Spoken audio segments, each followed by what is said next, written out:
This video was sponsored by me. More on me later in the video. A lot of you guys tell me I have great taste in music. I will now lose all my credibility on music. Top 10 albums of 2025, baby! Quick disclaimer, if your favorite didn't make it on the list, it's because it sucks ass and is dumb and stupid because I've listened to every album ever made. It's not because I wanted to highlight small artists that I love and I can't listen to everything because music isn't my job or my top hobby. Definitely don't drop your favorite in the comments so others and I can check it out. I'm obviously chill about that kind of thing, and at the end of the day, it's about supporting great music. I mean, obviously not chill. Okay, top 10.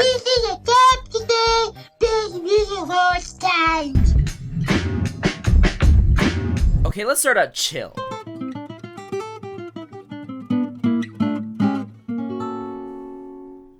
Mesa broke onto the scene in 2022 with 2 EPs, the latter of which, Kabuto Mushi, was my favorite EP of last year. She got signed to Bayonet Records and put out her debut album, Anamaru. This thing is smoother than a baby's bottom. No, unacceptable. The album has this sort of sensuality to it, as if May had an event for a bunch of people, but no one else came except you. A song like Dumb Feeling is a simple song about the anxiety of living in the city, but it ironically sounds calm and collected. It fills me with warmth even on the coldest days. May Simones is one of those artists that I hope gets a cult following, because if this is what they're cooking on their debut, we're truly in the presence of greatness. Alright, enough of this chill shit. Okay.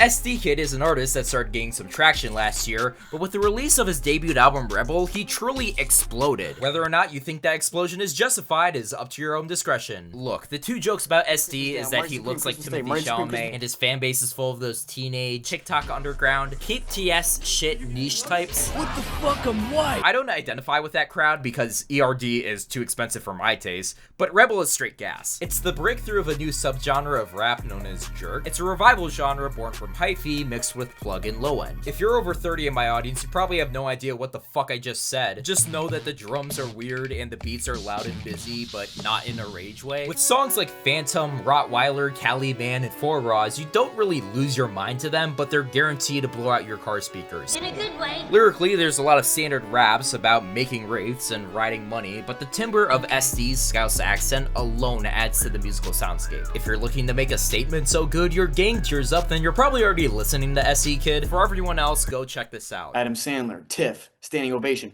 Although SD, for how much you rap about being young and handsome, you better not pull a dream or we will have issues. You can stick your fans on me, but I know they won't do much because they don't have a 9th grade ID to get into the weight room at the rec center.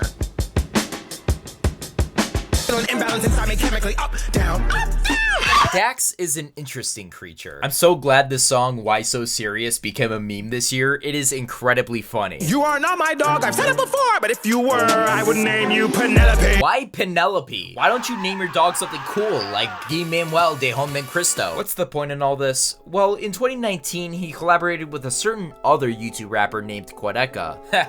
Quedca, what a YouTube name that is admittedly better than most. I bet that kid isn't going anywhere. Who am I till the closing door? Let's be keeping score. Who am I when the motion stops and I can't ignore? For the past 5 years, Quedca has been transitioning away from the YouTube rap scene, and with Vanisher Horizon Scraper, he cements his new identity making art pop. VHS is an album about the sea, accompanied by a film on YouTube that I didn't watch. Unless you're talking about albums that ruin someone's career and your series is named Train Records and your name is Todd in the Shadows, then I'm not watching it. Pina Colada. Unless your name is The Double Agent, in which case I'm not watching Liquid Todd. It's not like I ever denied being extremely derivative of Todd in the Shadows. I'll forever be open about that, and it's also extremely obvious. The lyrics aren't that striking, but the thing that holds Vanisher Horizon Scraper together is the production. This thing is deeply layered to give you that feeling of being at the beach. A personal highlight for me is the lead single Godstained, which takes from folk and jazz that builds up to this triplet flow on the outro.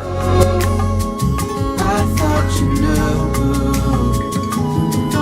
The theme you'll notice through my list is that I love albums that can mesh different genres, and VHS is an album that pulls from the furthest places possible. Whether it be the post-rock classical closer Casper with Maruha, or the industrial hip-hop song The Great Bakanakua with Danny Brown, the album will go into anything and everything. You may be turned off for that reason, but in my view, it shows that Quedca is a cultured and daring artist. I've heard the trust fund allegations, and my response to those is nana nana boo boo, maybe get your money up. If a trust fund kid can come up with quality music, then I'd rather encourage them to do this than become president.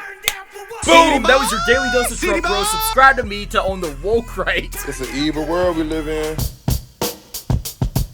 Y'all ready to get y'all honky tonk on? Our next album is the rootiest, tootiest album this side of the Appalachians. Let's put on this all-American summer bitch.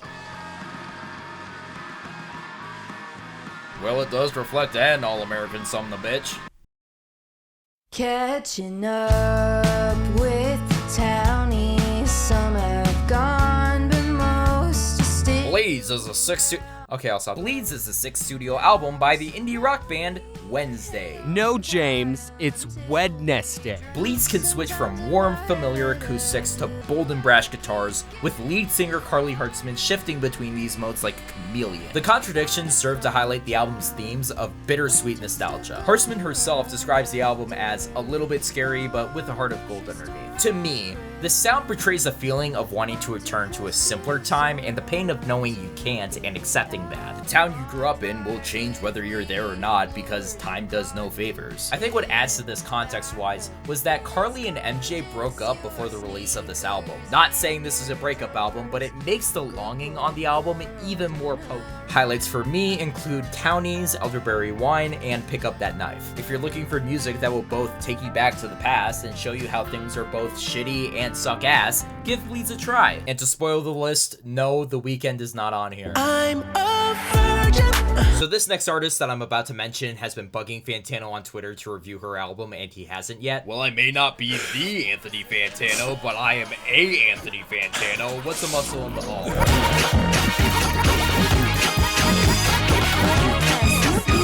Brazilian music is a genre I have very little knowledge of, but rest assured it has one of the most passionate fan bases in all of music. It's something that I want to dive deeper into, and if any albums are encouraging me to do that, it's Sergio Mendes and Brazil 66, and this album from Loop Cinema, Loop Glamour. Okay, if you want to impress me with your album, you can do one of two things. Make music that baffles me and how you're able to put that together, or make Sonic adjacent music. Loop Glamour does both. Listening to songs like Lucas Snow Beat, Disco Nada, or Ataque nos Robos Asinos, I can't speak Portuguese, sorry if I mispronounced those, just makes me want to hit that Steve jump rope gif. It's an album that fills me with the fuzzies and is honestly a great gateway to international music, so if you're looking for a Brazilian artist, give this a try.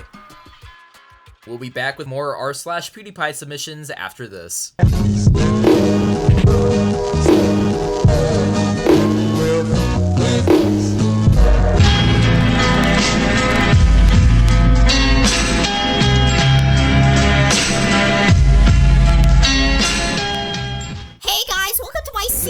Segment of the video. Number 5 is don't touch my pizza 12 times. I love 2000 internet so much.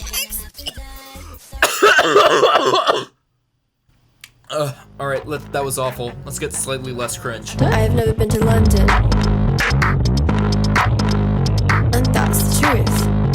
Australian DJ Ninajirachi has been around for a while, including an EP named Lapland. Isn't that where Santa lives? On her debut album, I Love My Computer, she uses her DJing to tell a story about her relationship with the internet. These topics can range from iPod Touch, which is about how her relationship with the internet fostered her love for music, or fuck my computer. This chick cracks laptops! In terms of capturing that time frame of electropop and house fusions, Ninajirachi pays homage to them without straight up copying. We don't need an 11th Porter Robinson or, God forbid, a David Guetta clone. Instead, Nina uses these aesthetics as a showcase for how much she has developed since her initial EPs. I put a lot of debuts on this list, and that's honestly because making a good debut is really hard. Your style should be different enough from your contemporaries, but you also need room to develop in the future. And trust me, outside of the nostalgia factor, I really want to see what Nina does next. Whether it comes to more solemn ballads like Sing Good or party jammers like All I Am, she comes through with a level of versatility that even some veterans struggle to showcase. No matter what, The beats are always banging. If you're making a Robin X Starfire AMV, make sure to soundtrack it with I Love My Computer. Also, you fucking basic ass bitch, why don't you do Raven X Starfire? Fuck, dude, get adventurous with it. Come on, man! When the horizon's in the middle, it's boring as shit. I am a risk taker. I'm one of the only risk takers in rap. The rest of these motherfuckers literally do the same thing. Yeah. Alchemist, Earl, and them, they been making the same fucking song for the last 20 fucking years. Nobody gives a shit. I'm not wasting my potential like those motherfuckers. I'm not like that. It's almost like Kanye never left. I'm finna be out. I thought I told you geek down. Trouble for Earl Sweatshirt has cemented his place in the legacy of abstract hip-hop, and he further cements it with his 5th solo album, Live, Laugh, Love. Normally, Earl Sweatshirt's albums make you feel like you need to take a shower afterwards. But Earl got married, he has a daughter, he's not in the headspace to write the most depressing rap music ever made. He's finally happy on this record, but that doesn't mean he's lost what makes him great. The lo-fi surreal looping found on Solace and some rap songs is still here, but instead of being used to emphasize Earl's emptiness, it feels like the beats have been given a lot more depth. Forge, Infatuation, Crisco, Gamma Need the Heart, all these continue with Earl's streak of great beat selection. As always, Earl raps like his life depends on it. I love the way he opens the verse on Tourmaline. Ghost in the shell, you a hell of a host. How can you be sure that the road isn't a construct of the chicken's mind? How can you be sure the chicken isn't a construct of the road's mind? I'm surprised that even after all this time, Earl continues to show why he sticks around. Yeah, his songs may be similarly structured, but the ways in which he iterates on it is the part that makes the music interesting. No matter what Earl does with the formula, I want to keep coming back for more. It's definitely not the same song over and over. Speaking of whores, we about to play Jai Paul. You still a goat with the music, but you a whole bitch. How the fuck do you have beef with Jai Paul? The man does one thing every 3 years.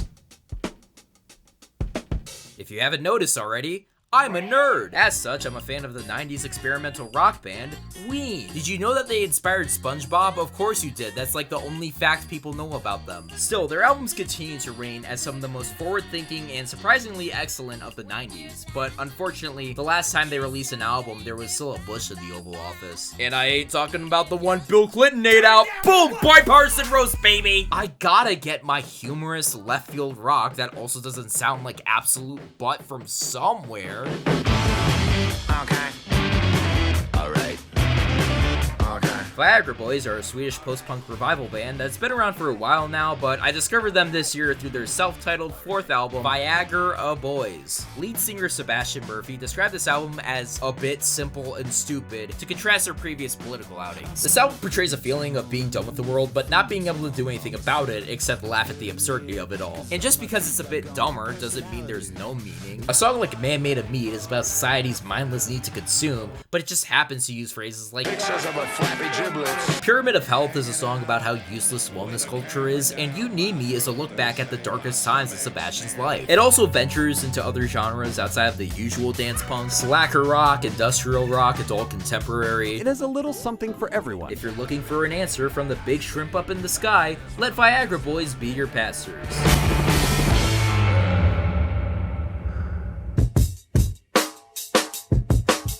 Hey guys, I sell Coke now!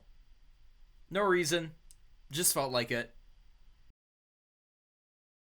When I was born, grandmama could see it. I be Bentley driven and very strategic. 16 years after their 3rd album, technically 4th, legendary Virginia rap duo Clipse, consisting of brothers Pusha T and Malice, returns with Let God Sort 'Em Out, and holy she-at. This album hits you like a fucking brick.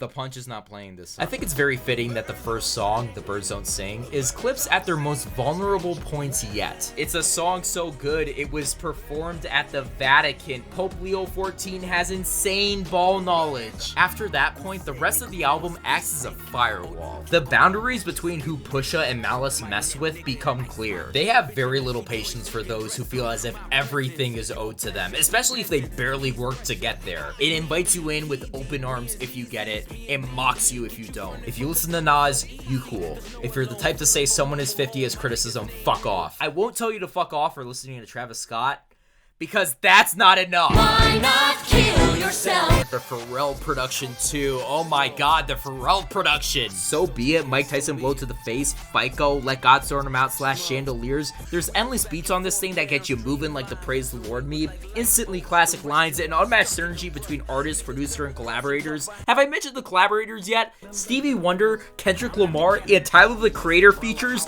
back to fucking back. Mass Appeal had 7 comeback albums this year, and not one of them came to that level of hype. This is that shit that you put babies straight out the womb on. This has so much contempt for the world around it, you gotta respect the audacity. Whatever Clipse does from here is anyone's guess, but whatever it ends up being, so be it, so be it. Before we get to number 1, here are some honorable mentions. 5 years after their first endeavor, Freddie Gibbs decided to collaborate once again with producer The Alchemist for a follow-up to Alfredo, and it was raw. 1995 straight up has one of, if not the best beat of this year. Yeah, man, this shit crazy how a nigga done went from Nick Rocks and Red Whip, Gin Pop to Netflix. If you're looking for really good Midwest emo, may I suggest the first album by the band First Day Back. Lead vocalist Maggie has a really strained voice, and that sounds like a negative, but it adds a lot of texture to these songs.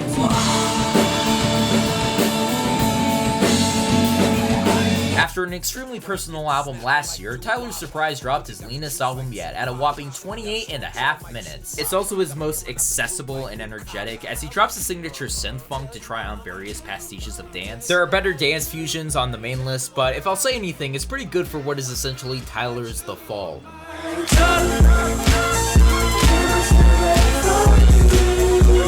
After losing founding member TJ Online, yes, he did play the kid in Lab Rats, Living in my basement? Group Therapy relaunched as a duo known as Party of Two, with a change solidified by the album that dropped this year. The chemistry between Jada Grace and Swim is impeccable, and they really go all out. I'm about to make you dance, make you shake your pants, bass thumping. Deep within the Mac Miller vault, there was this experimental fusion of R&B, psychedelia, and jazz rap named Balloonerism. Mac wanted to release it over a decade ago, but Warner told him it was a bad career move. Now that we're getting this album 7 years after his death, it's so heartwarming to see Mac flexing his producer chops and his hauntingly self-aware lyricism. I had a bit of a Portishead phase this year, so to see Negi Jemi attempt to revive trip hop felt so good. Negi is not technically gifted as a singer, but she has a soft, sensual voice that accentuates the chill instrumentals. It was hard to cut this from the list, but honestly, it's still amazing, and I highly recommend giving it some love. Consider this my number 11.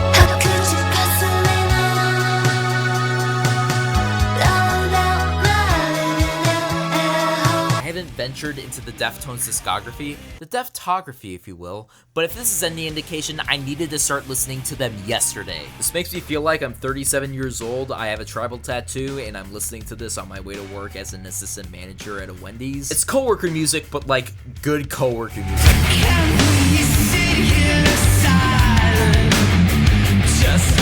Jane Remover had an extremely busy year. They dropped an EDM digicore fusion album, an indie rock album under a different alias, a mixtape called Indie Rock that only consisted of Rage, but they saved the best for last with their indie-tronic R&B fusion, $X2661 It's not on the list because it's an EP, but it plays high. It's masterful for 6 songs. Magic I Want You is godly, like this Justin Timberlake sex jam mixed with breakbeat drums and alt-rock guitars. This thing got me feeling kinky. I wanna fuck. There's gold in your mouth when you say about me, and there's gold in my mouth we make magic.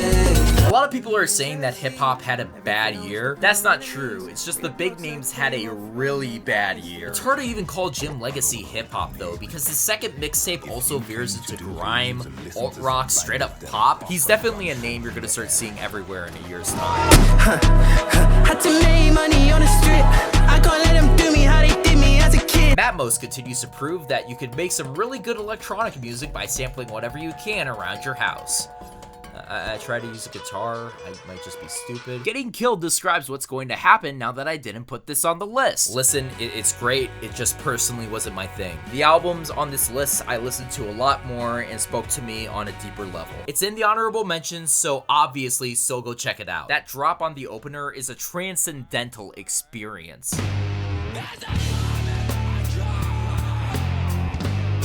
Okay, no more waste of time. Let's get to number one. Let's get to number one. Let's get to number. So the SpongeBob movie came out, and there's a song called Big Guy sung by Ice Spice. I swear, she had so much potential a few years ago, and this is where she is now, making songs for kids movies even though she really shouldn't. I mean, what was that dress she wore to the premiere? Like, I'm not one to like slut shame or like call out like a woman's body, but like, your thong is showing. Come on, dude. I'm saying all this because their Boys a Liar co-star absolutely won since their collaboration. My name is Pink and I'm really glad to meet you. You're recommended to me by some people. It's crazy to think that Victoria Walker, aka Pink Pantheress, is only 24 and has released one album, 2 mixtapes, and an EP. Even though she already set a pretty high bar for her debuts, her second mixtape is her further mending her dance pop and garage influences. And she has this mending down to a science. Let God Sort 'Em Out made fun of you for not getting it. Fancy That is inviting to all of its listeners without ever losing its identity. The Legal rightfully became a meme on TikTok, and it deserves it. The dreamy two-step combined with the story about Pink getting high with her drug dealer is a perfect thesis for the album. No drama is too great that it can't be solved with dancing. Girl Like Me has those mantras of let it all go. Tonight is about two people who don't know where to start but are deeply in love. Nice to Know You is about the bittersweet feeling of unrequited love. All of these songs are delivered with this warmness from Pink, like she's whispering to you while the club keeps roaring. And all of this coming in at a lean, mean 21 minutes. Fancy That is not just one of the best albums slash mixtapes of the year. It might go down as one of the best dance mixtapes of all time. Pink, please put Steve Martin on the next album. Hey guys, you reached number 0, which is a Yap Fest at the end of the video. I want to do a Q&A next video. Please go to that post to comment your question. Do not comment down here, I probably won't answer it.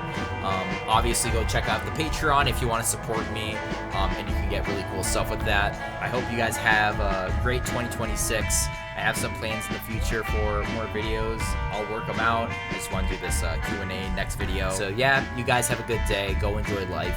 Peace out. Hoppin', dick, dick, hoppin', dick, dick, hoppin', dick.